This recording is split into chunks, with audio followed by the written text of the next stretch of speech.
What an incredibly enjoyable game we just got to witness. How good did it feel to see a competent offense out there being run again with common sense, running creative plays, new designs, and things we haven't seen from Ken Dorsey at all or ever? We're going to get into it. My name's Brandon Meister. This is Bear Bills, and this show is Buffalo Motivated. Like, share, comment. Please hit those comments and subscribe. So today, I was listening to WGR 550. I know some of y'all are going to be like, why the hell you listen to WGR 550 and Chopin the Bulldog? But I did. And you know what fucking pissed me off about them today? They were playing our victory down like they didn't even care about it. They didn't even care. Like it didn't even matter because it was the New York Jets. Let me tell you something about that. That is so untrue. It mattered because, yeah, their offense is awful. We got 4 turnovers off that offense. And you may not have been able to tell how great our defense did against Zack Wilson, the Cabbage Patch Kid. How the hell the Jets let Mike White walk and kept Zack Wilson. I do not understand, but bad move on you, New York. Bro, y'all should have kept Mike White. He's better than Tua and damn sure better than Zack Wilson. But our offense, they went up against a good defense. That was a good test for our offense. The Jets have an elite defense. They have a great defense. And there were no injuries out there.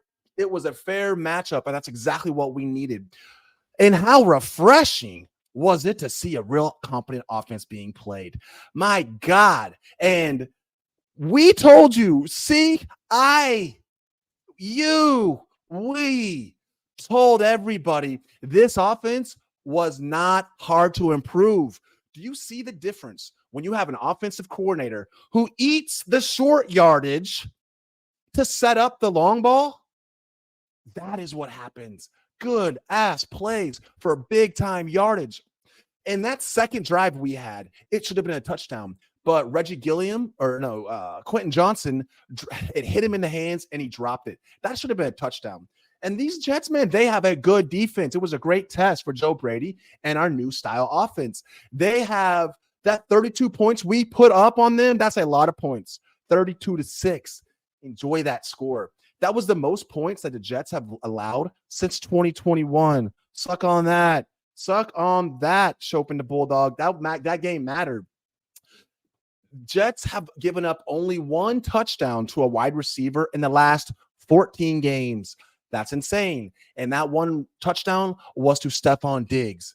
And let's just say, way to go, Joe Brady. Way to go, Joe Brady, baby. He renewed hope in this team and for the rest of the season. And think about this. Our receivers were not doing a lot yesterday. Stefon Diggs only had 4 catches out from 8 targets for a little old 27 yards. And big Lane Davis didn't do jack shit. He had 0 catches for 0 yards. So how did Joe Brady do it? Well, there were 6 receptions for 76 yards by our running backs. And that 76 yards is good enough, but add 2 passing touchdowns to that. Dude, I love this new version of the Bills offense. It felt methodical, it felt coordinated, and it felt calculated up and down the entire game, and you could just see it.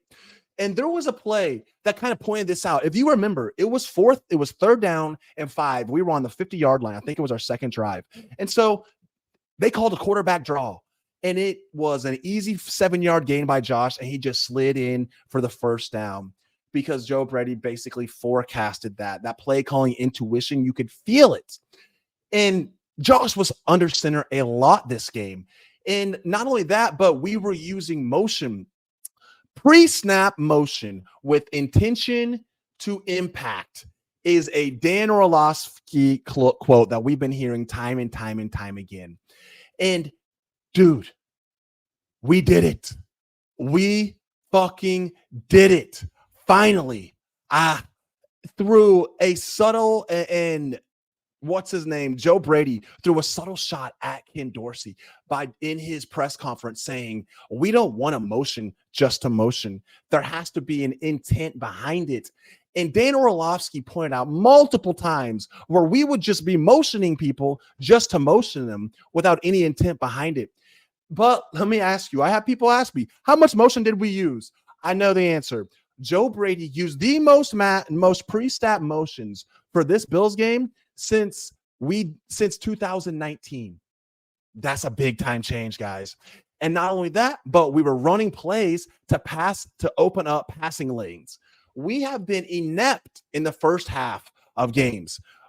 So what was Joe Brady's solution? Well, he had 6 passes to the most reliable hands on our team, Dalton Kincaid, just to keep the chains moving and getting ahead of the down. Look at the running backs passing stats. James Cook had 3 for 27 and ran for 17 yards on 76 carries with over 100 all-purpose yards. Josh said that right or wrong, the team feeds off his energy as a quarterback. And the energy yesterday was absolutely contagious. Josh Allen, 14 touchdowns in the red zone and 0 interceptions. He is the number 1. He leads the NFL in touchdown passes. And that is with sitting out in the fourth quarter in 2 or 3 games. There is the top player that I want to talk about. Guess who it is? Guess who it is? It's Dalton Kincaid. Baby, our second drive of the game. The ball is on the 48-yard line. It's 3rd and 6. And guess who came up with that diving catch for the first down? Kincaid, baby. The reliable chain mover is what we've been missing. Knox was never reliable. That's why I call him Stone Hands. Dalton Kincaid is a great tight end. He's already surpassed Gabe Davis in receptions this year easy. And he is on pace to crush the rookie tight end reception record. We got a good one, guys. We got a great one. And man, it feels good watching him play. Where now we're able to hit all levels of the field from something we didn't have before that was holding us back. And it looks so much better. I got a question though. Who the hell is running back Ty Johnson? Well, I got an answer for you. Check this out. He looked fast, right? So here's his stats. Ty Johnson, we got him off the practice squad from the Jets. And the guy's 5'10", 210 pounds, and runs a 4.4 40-yard dash and is clocked at 18 miles per hour when he's running that 40-yard dash. So our eyes were not deceiving us. The dude's just fast like that and a great damn pickup. He has speed and he has power. The Jets have a deep running back room. So to get released from their running back room isn't that big of a deal. It's not a shot because it's hard to make that team's running back room. And so it's a great pickup that we got from him. So Khalil Shakir, baby. Khalil Shakir coming in his second year, really reliable. He has become an unexpected safety valve for us. That's how I feel anyways when I watch him.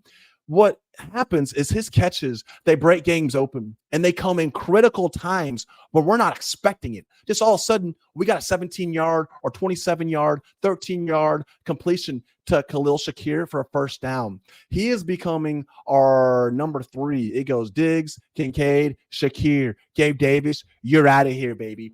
And he had that 81-yard touchdown run. Guess how big of a touchdown pass that was?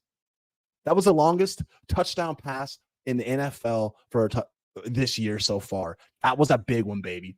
The running game, my God, dude. James Cook, he looks so smooth and so quick.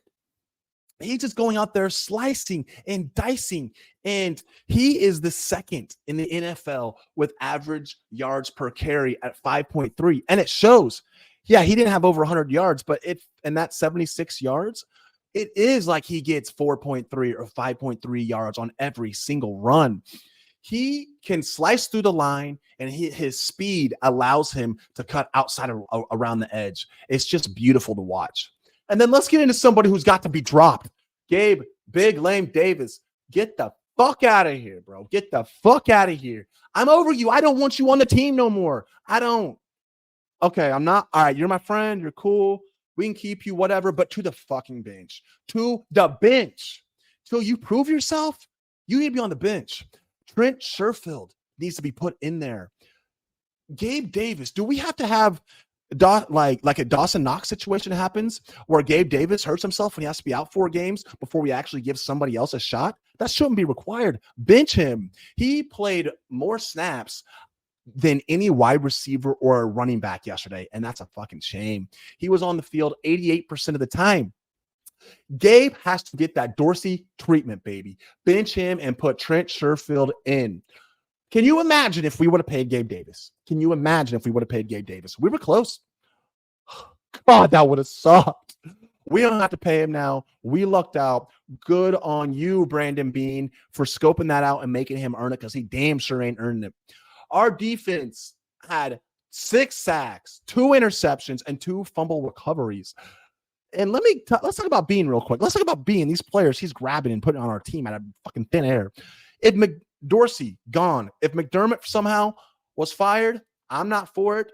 But if he is, that is what it is. But we do not get rid of Beane. You do not get rid of Beane. That guy picks up people in free agency better than anybody I've ever seen, and he's really good in the draft as well. So, for example, Rasul Douglas. Guys, we got to see why the players in Green Bay and the fans of the Packers were so upset when they lost him. He had the kind of game that's going to get him AFC Defensive Player of the Week. His stats, this guy, Rasul Douglas, had 2 interceptions, 1 fumble, 3 pass breakups, and 4 tackles. Let me say that again. This is all from one guy. 2 interceptions, 1 fumble recovery, 3 pass breakups, and 4 tackles. And we have 1 more year with this special guy on his contract. Great pickup, Beane. Another great pickup, Leonard Floyd, baby. 2.5 sacks yesterday. He's at 9.5 sacks for the season, which is 1 sack away from his career high. We cannot replace that. We do not want a new GM to come in and completely fuck everything up, because that could happen. Coaches can improve. We may need an offensive-minded head coach, but we do not want to go play games with the guy who drafted Josh Allen and got Stefon Diggs and has put this team together. Hell no. What a damn game that was. We're going to keep this mojo of flowing. I promise you guys, there's no way it's going to slow down. Ken Dorsey was like the kid who didn't know how to play a game. And he's in there playing Street Fighter or Mortal Kombat, and he's got the controls for 2 hours straight and just keeps getting his ass lit up because he didn't know how to do it. No experience. You've seen when you hand the control over to somebody else and they actually know what they're doing in a game like that, the boss gets his ass kicked. The moves get made. The combos get hit. And the defense gets anticipated, and it creates a successful outcome. That's exactly what we did. And so we handed those controls to Joe Brady, and he's got the controller now for Josh Allen, Stefon Diggs, James Cook, and Dalton Kincaid, bro. We have got a good setup going in for the rest of the year. And yeah, the Eagles are good. We're not going to get 4 turnovers off of them, but you know what? Their defense is not as good as the Jets defense. So there's a chance now that we have an actual competent coordinator that we can win this Eagles game. I actually think that we will. And I never would have said that if Ken Dorsey was calling plays. Let's get this show on the road, guys. I want you guys to please hit that like button, that subscribe button, the comment section. Leave some fun-ass comments down there. Let me hear what you're saying, and share this freaking and like this video. I have just to say to you guys, y'all to have a great, beautiful day today. Go Bills, baby.